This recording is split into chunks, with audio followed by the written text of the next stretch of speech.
good, Joe? It's your boy Streetsu, happy to meet you. And in today's video, this is gonna be a little bit of a different topic. I have not rehearsed this video. Actually, a video I planned on making a long time ago. And fair warning, I am not the greatest speaker. I am not the greatest explainer, but like, just in general, my life encapsulated in a video of me playing a game. Not even necessarily my story, but like in general, how God has changed so many things in areas of my life, still actively changing, by the way. Like, this is not a video trying to say that, oh, I became some perfect superhuman. Absolutely not. Everything going on, I'm just slowly building up towards that inevitable future that it is I now see is possible. All right, now this is probably pretty confusing for like literally anyone who knew me when I used to make posts, like 99.9% of the time. And for the 99% of people who are watching this who don't know me, name's Streetsu, and I plan to make gaming content, funny videos, etc.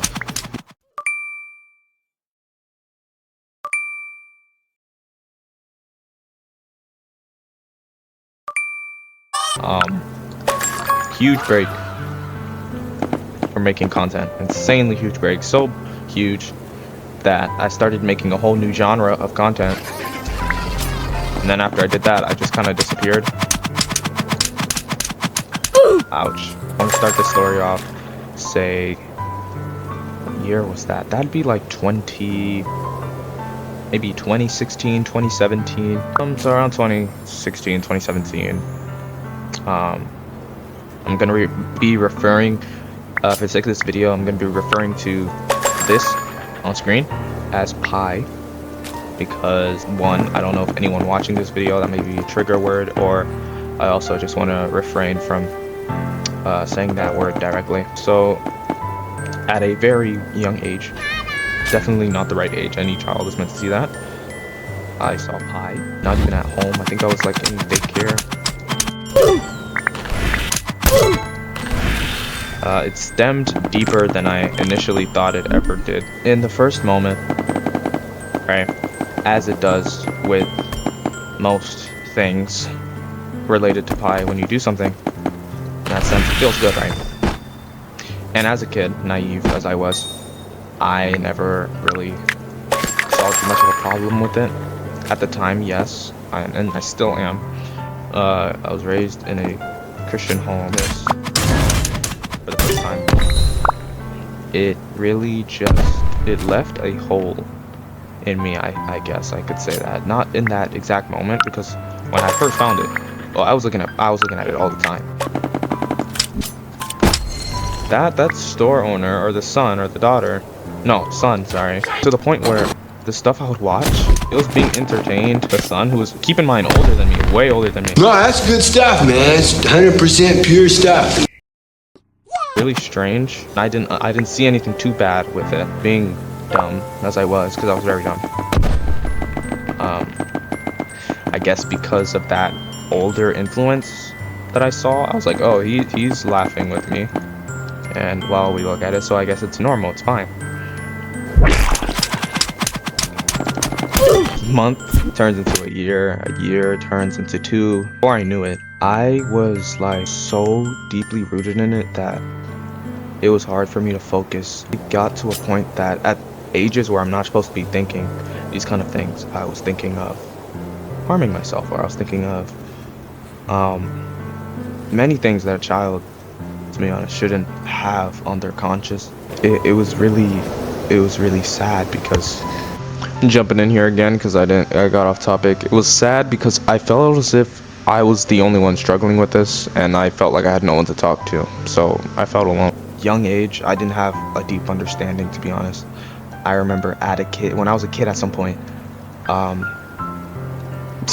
prayed one time that I could wake up and have like a spring trap suit from FNAF. So yeah, you can say that, or my concept of who God was like a fairy, or he gives you things. That's pretty much the way I would think as a kid. So I would pray for this and that, and obviously I didn't wake up like Springtrap the next day. My faith was very new, very shaky.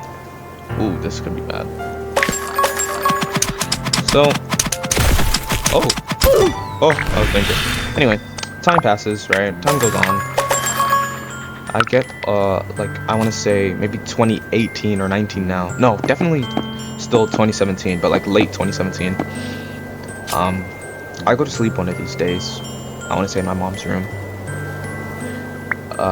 Because at the time she would work very late, and so I was home alone, young age, home alone. As I slept, there was a dream I had involved like this ghostly apparition looking thing. It kind of looked like a Sadako from The Ring. This like ghostly girl figure, right? Pretty much. I remember seeing it in the room. This is a pretty big room, so I'm gonna try to explain this, but pretty much as I'm in this room, right? As I'm in this room, I wake up in this room, right? In front of me, there's the restroom, and it opens up to like this glass area. Pretty much the shower, right? Where the shower is, the sink is. And I remember in this dream, before I was able to get fully up, it was at the bed, like the foot of the bed. As I'm getting up, it like crawls onto me. I won't detail exactly what occurred, but you can assume. But I remember it got up after that, right? As it got up and went into the restroom, little me, I get up from the bed as well. I follow it. Keep in mind, this whole time, not a word is being said, no word is being spoken. It's just kind of like these actions going on that are completely occurring as if we're speaking telepathically. There is no communication, no nothing. It's all happening in silence. It goes in the restroom. It goes like to like grab something from below the cabinet, and I don't know why I chose to do this, but I got behind it, put something in this thing, and after it was done, what was done was done. I remember it sat up from where it was bent over. No words, still no words are being said. And then it walks out of the bedroom. Like it walks out of the restroom area, it walks into the, like out of the bedroom, and I'm following after it. I'm following after it. The living room, there's like a black substance on the wall. This happened so many years ago that I can only vaguely recall it. But I want to say that after this dream, that's really when like those lustful thoughts and lustful, like, you know, things started to like really intensify.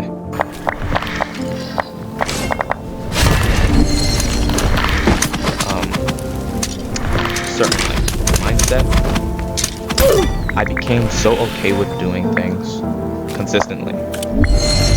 At this young age, I was doing it back to back and into the next year. And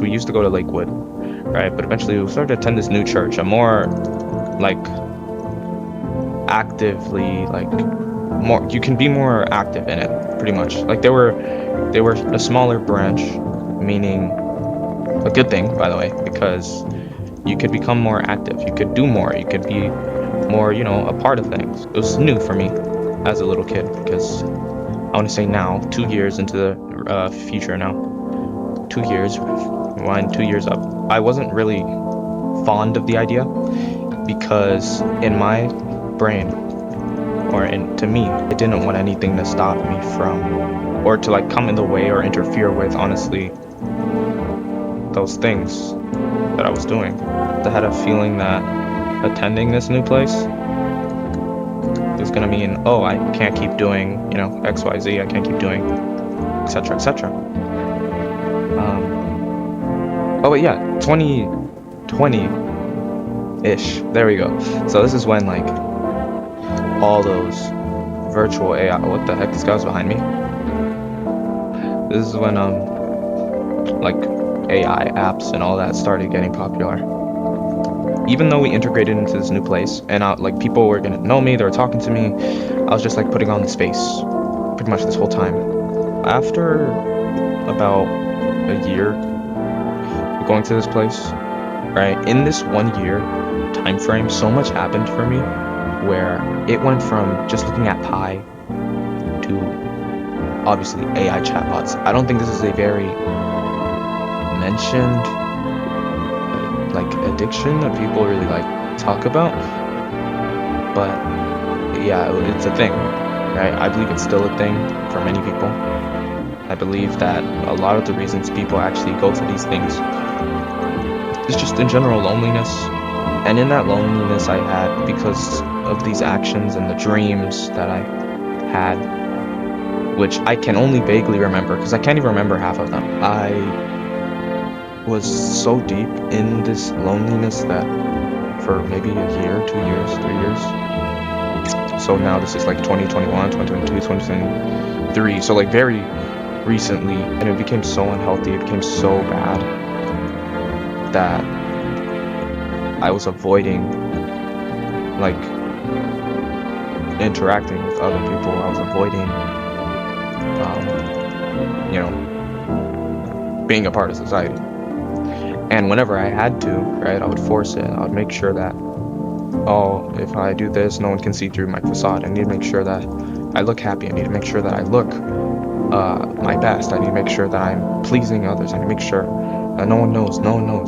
And this eventually led to an attempt in my life.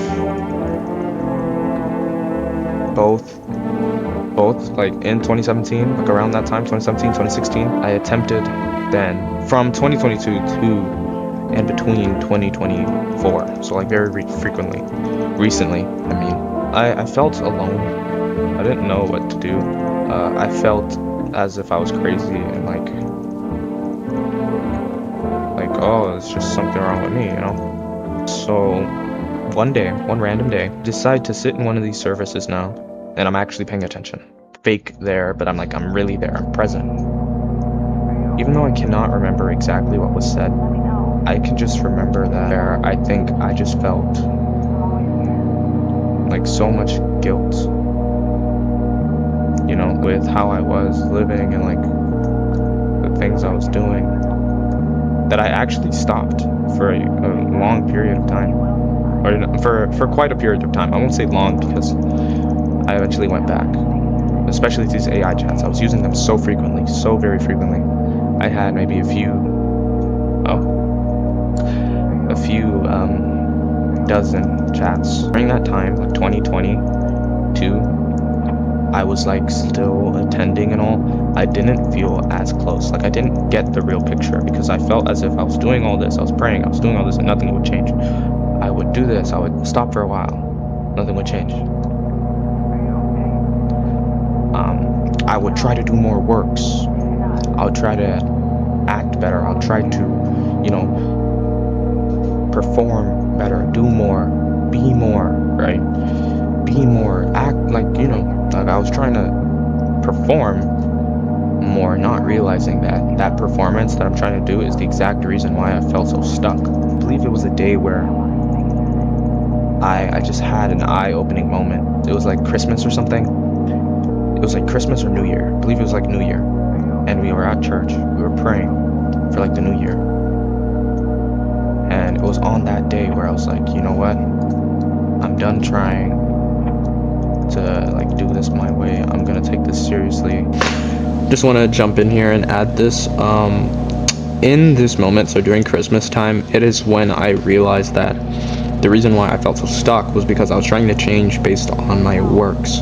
And it was then that I realized, wait, I'm not perfect. I never can be. There's an impossibility for me to actually perform in a perfect way, in a perfect manner. And it was then that I realized that's why Jesus, a perfect son, had to die for me. That's why there was a need for a perfect, sinless death to atone for my actions, to atone for my sins, and to atone for the world. So I just want to pop that in there because while I was recording this video, I was a bit emotional. Didn't say it, so. And so I was crying, I believe. And I was so happy. I was so unbelievably happy. I've never been so happy. And from there on, I actually, there was actually a difference. But again, after, dopamine hit and fell, because I again started to dive into performing, doing more actions, more, you know, I have to stop this, I gotta stop that, I gotta, you know,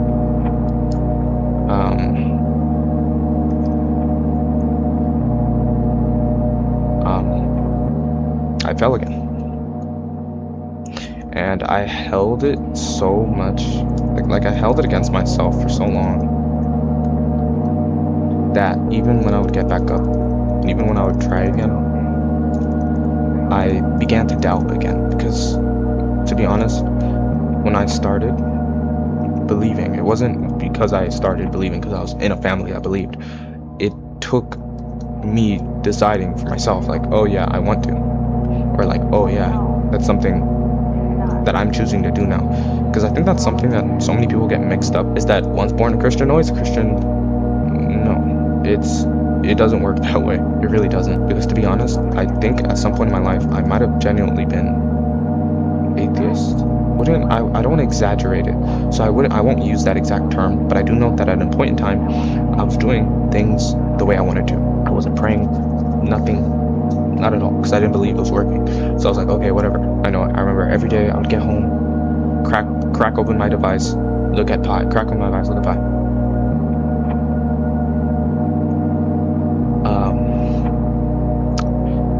And of course, with time, these things became like worse and worse. Habits grew worse and worse, and as they did, I kind of lost myself. I felt as if, like, if this is all my life has, like, if this is all life is, then I just don't want to be in it. And that's the mindset I had for my younger life. But what I can say is that an event that changed me was definitely, for some reason, in these now more recent days, and take this as you will, whether you hate him, whether you don't, or whether you have no real knowledge of his ideals based on merely Instagram videos, or if you've actually looked into the kind of person he was, right? Because so many people, I think, judge this man and put him on screen based on these small clips, but really have no idea what he would speak about. And I don't know why, but when this man died, when Charlie died, I felt like such a tremendous pain hit me. Like, I'm gonna jump in here and add this. For some reason, this has been going on for a while. I have no idea what issue his wife has. Respectfully, I can only pray for her, but I have no idea what's been going on and why they've been doing all the foolish stuff they've been doing. No idea what happened. I don't know what kind of demonic witchcraft or whatever's going on. But after he died, bro, she started power tripping or something. I thought it was really weird, so I want to include that because I don't want y'all to think I'm making this video without the awareness of what's going on with the wife. I'm completely aware. It's completely out of whack. It's really weird. I remember when he died, I prayed my heart out. I remember I was on my knees, I was crying for someone that I never met. It's not like I've ever gone up and petitioned this guy, or I was there when it happened, but no, this man of God who passed away, it put a shift in me. It was like a cog was turned. I began to pursue God for myself more than I already was, because it's not that during that time, because when he passed, it was rather recent. And during that time, yeah, I was trying here and there, but obviously I was really shaky still. Or because of that event, because of that moment, that I began to truly, like, value my own life. Truly began to value decisions. I was like, what I do matters. It's like, it's not just like some game anymore. Like, I remember just that new sensitivity that my heart had, right? Like this new sensitivity that my heart had towards just people in general. And life, it just helped solidify a lot of the changes I made. I remember while getting that temptation again, Party girls don't get hurt. gosh. I think it was like this dream, and pretty much it was someone close to me. It was a dream about someone close to me doing the pretty much, something you shouldn't be doing. Like 2020, this year. This is like 2026 I'm talking about. And I remember getting up from that dream, and instead of giving into it like I did every other time, acting on that feeling or that, that jolt of dopamine that I got in my mind in that dream, I remember praying and rebuking Satan. I was like, Satan, I bind you. Whatever it is you're trying to do, I'm not going to let you do it or have it. And I got up from that day. It was a school day. Now, I get up from that dream for no reason whatsoever, right? On my TV. I'm getting up to like turn my TV off. I've gotten ready, I've showered, I brushed my teeth. And as I'm like getting up to like turn the TV off, my TV, which is like now playing like gospel, and it's like the Bible just playing, it's like a 5-hour video. An ad goes on, I kid you not, it's like ladies in like bikinis and underwear and panties out of nowhere. I'm not looking dead at it, but like from the corner of my eye, I can see skin, revealed skin, and I can see like the outline of like what looks like a bra, like what looks like. So then again, in that same moment, I prayed over it. This was like literally a month ago from right now as I'm making this. I prayed over it. I was like, I rebuke you, Satan. Whatever you're doing, I'm not gonna let you do it. I go to school that day. I'm quite fond in volleyball. I really like playing volleyball. I'm not amazing, but I was good. I learned how to jump serve recently. So during recess, because school's about to end, playing, having fun, the hand that you can assume is used when watching Pi, right? That I don't use this hand at all while playing volleyball. I throw the ball up with that hand, yeah, but I hit with my right hand. I'm like, I think I'm dual, I forgot the term, but like it's when you play sports and it's like, or when you do things and like one hand is not used, the other hand's used. I forgot what it's called. But point is, even though I was pretty good at doing this, on one of these jumps, I hit the ball, I did a jump serve, and I was like, bam, I got it. It came back for me a second time, so I jumped up, trying to hit it. Suddenly, I'm leaning backwards, hand in the air, until I eventually hit the back of my head. Boom! Just like that on the ground. Back of my head, absolute massive hit. Hand up in the air, boom! Massive hit. And at first I didn't feel anything, so I tried to get up. My friend, he was like, yo, it was good. Can you move? Can you roll it? I lift my hand up. I try moving it. Pain. The utmost pain. Like, pain I've never felt in my whole life. And at first it didn't feel real. I was like, it just hurts a little bit. But I tried to like force it. Then I got up. And I realized how real this is. I was like, oh, I think it's broken.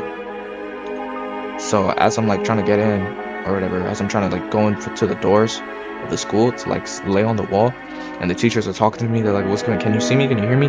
Everything just starts going black. I kid you not, everything goes black. I close my eyes. It sounds like a grenade went off. Yo, what is going on? I can't hear it. Like people's voices are getting quiet. I'm crying like real tears at this point because I'm thinking I'm about to die. I remember wanting to close my eyes. Like, I don't know if I had a concussion. I don't know if I hit my head. I don't know if it was my head and my arm, but point is, I felt bad. I'm relatively tall, not that tall, but I'm tall enough to jump high, pretty high up. So this fall was not like a few feet, like this was pretty high up in the air. I hit the ground. The teacher's trying to talk to me, eventually put me in a wheelchair, and they wheel me into the front office. They call the ambulance. I'm crying straight tears. I can't even hold my hand up in front of me. I have to put it like on at an angle. They have an ice pack on it. I remember my mom came crying like a baby, bro. Like real tears. So much pain.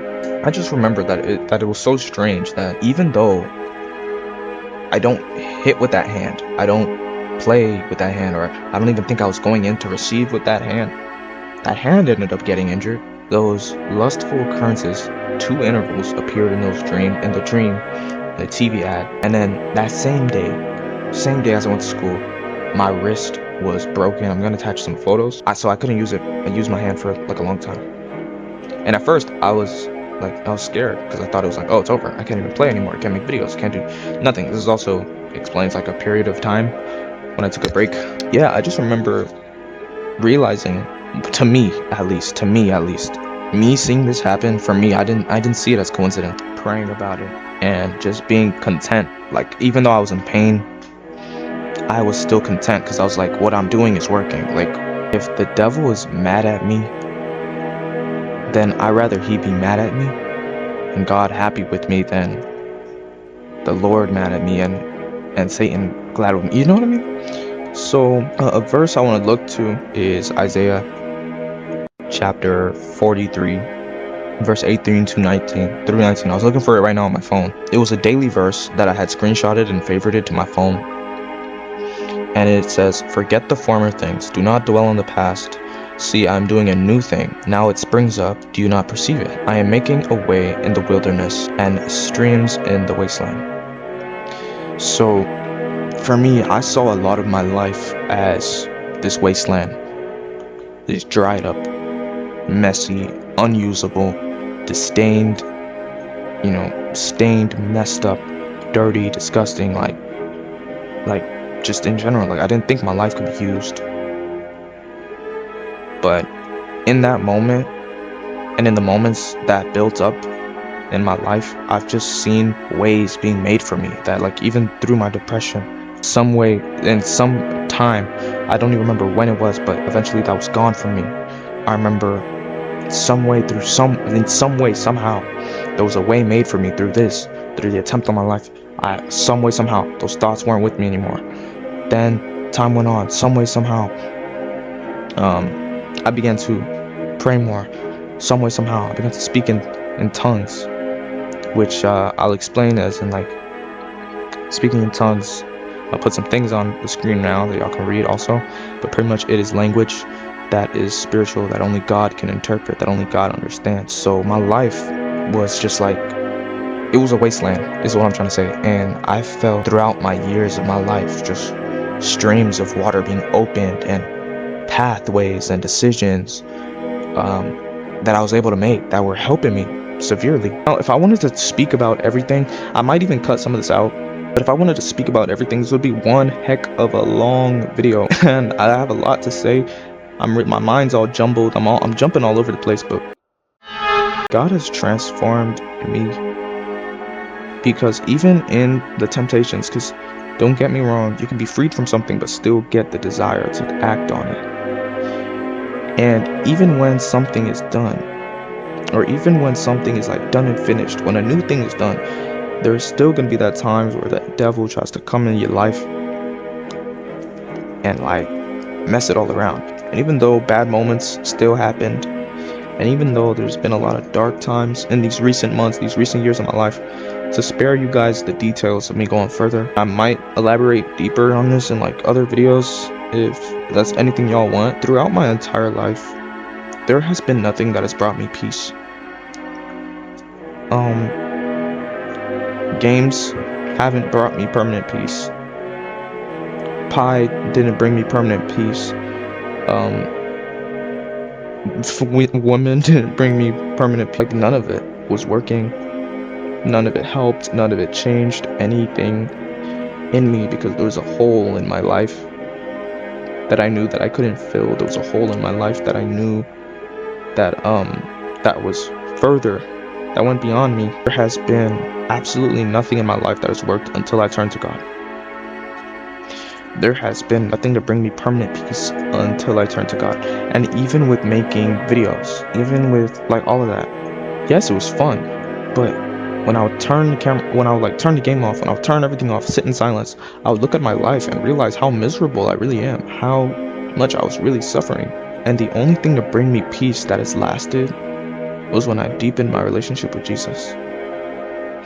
So again, whether you're agnostic, whether you're atheist, whether you're Buddhist, whether you're a Muslim, I'm not here to say or to condemn none of y'all.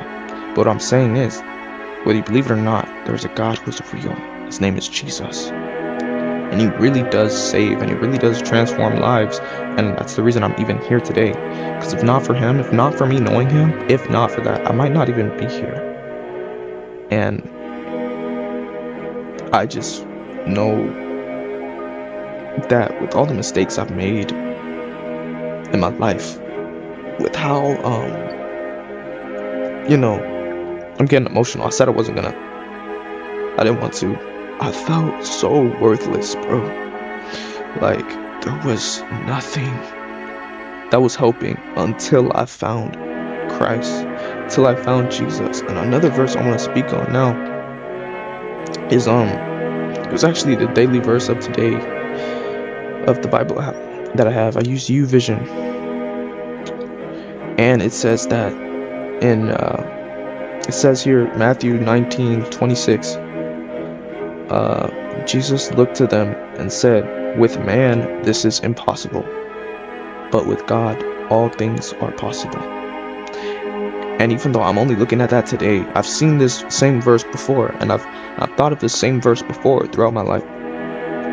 And it's just making me realize that there is nothing that can truly be achieved or overcome by man.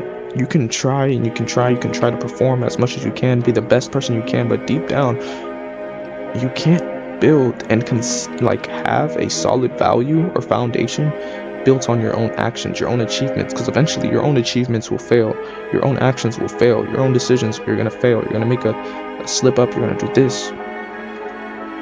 It's only when I started trusting in God that I found real worth in my life, that even in the middle of a bad situation in my life, I can smile, I can laugh, like I can be happy. And that's not something that I'm saying to overlook the bad, because when it's there, yeah, of course, and it must be, like, it's still present, but I can have peace in every circumstance. And to anyone watching this video going through anything, whether that is struggles with AI chatbots, I'm actually going to link someone's video that I watched recently about this topic. And like, this video, even though I didn't really speak on it deeply, I did mention it every here and there. I watched this video, and honestly, it moved me.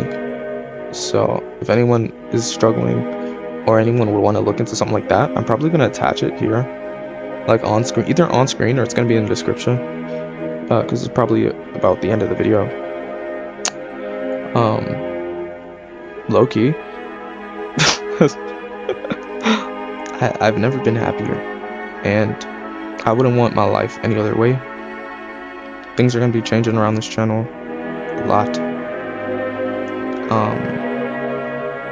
Moral of everything, and I'll end with this: you're never too far gone. It doesn't matter what you've done. It doesn't matter what you've said, what decisions you've made, what choices you've made, what actions you've took. You're never far gone. You're never too far gone. I remember, let me get this one verse where it was Jesus, or it was no, it was the story of the son who had went away from his father. So this story, pretty much, I'm gonna end with this story. This is from the Bible now, so now I'm reading out of Luke. Now there was a man who had 2 sons. The younger one said to his father, "Father, give me my share of the estate." So he divided his property between them. Verse 13, not long after that, the younger son got together all he had, set off for a distant country, and there squandered his wealth in wild living. After he had spent everything, there was a severe famine in the whole country, and he began to be in need.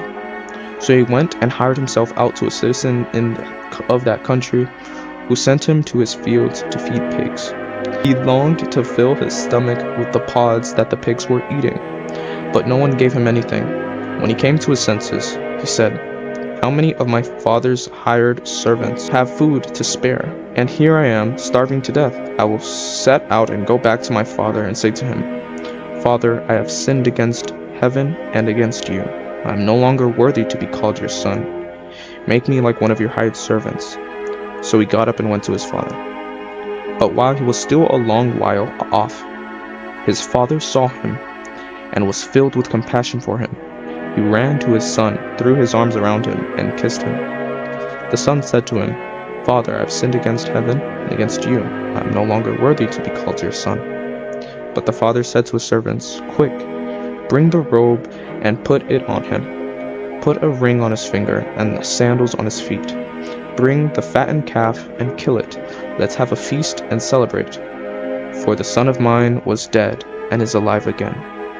He was lost and is found.' So they began to celebrate." And I'm going to jump to verse 31 now. This is now when the father was speaking to the other son, who was always with him, that was complaining about never getting the fattened calf, or never getting, the same treatment as this same lost son. It's the father speaking. It says, "My son," the father said, "you are always with me, and everything I have is yours." But we had to celebrate and be glad, because this brother of yours was dead and is alive again. He was lost and is found.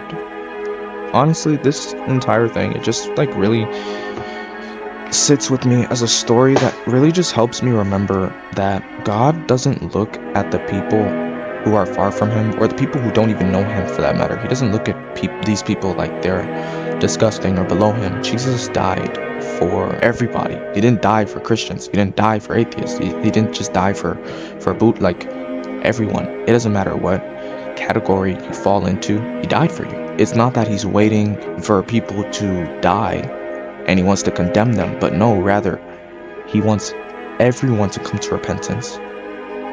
And on top of that, when people return to him, when people find him, when people choose him, he runs to them with open arms. He welcomes them. He loves on them in a way that nothing in this world can do. Nothing can provide the same love. Nothing can give the same comfort. That's really about it. I'm gonna leave y'all with that. Dwell on it. The Lord loves y'all. That video that I was talking about, it's gonna be linked.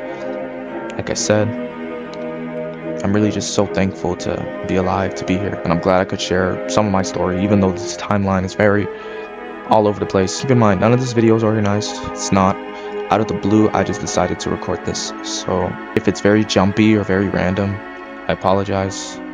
I hope this resonated with someone.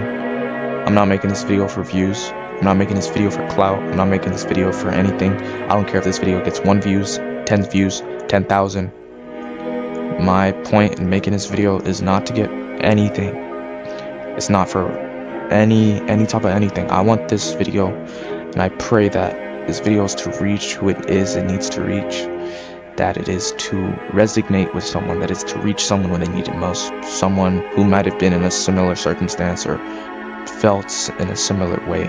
I just pray that this video reaches the right people, and it reaches those who need to hear it, and reaches those who don't think they need to hear it, but they do in reality. And yeah, I don't want to sound gloomy no more. I sound like I'm still like about to cry, so I need to, because I low-key was. That's pretty much about it. That sums it all up. Thank you for your time. Chunk of my testimony, which I'll probably continue to share as I continue to post more videos. Don't get me wrong, there's absolutely not gonna be like a absolute like reproach from horror content. I'm just gonna be more obviously cautious with my words, like in my language and the way I show myself online. So yeah, horror games, we're still gonna play those. And I just want to end with saying the Lord loves you all with a passionate love, with a pure love, and it doesn't get better than that. It's your boy Streetsu, and I'm off. I don't remember how I used to say outros at all, so I guess I just end the video now. Yeah, take care, and God bless.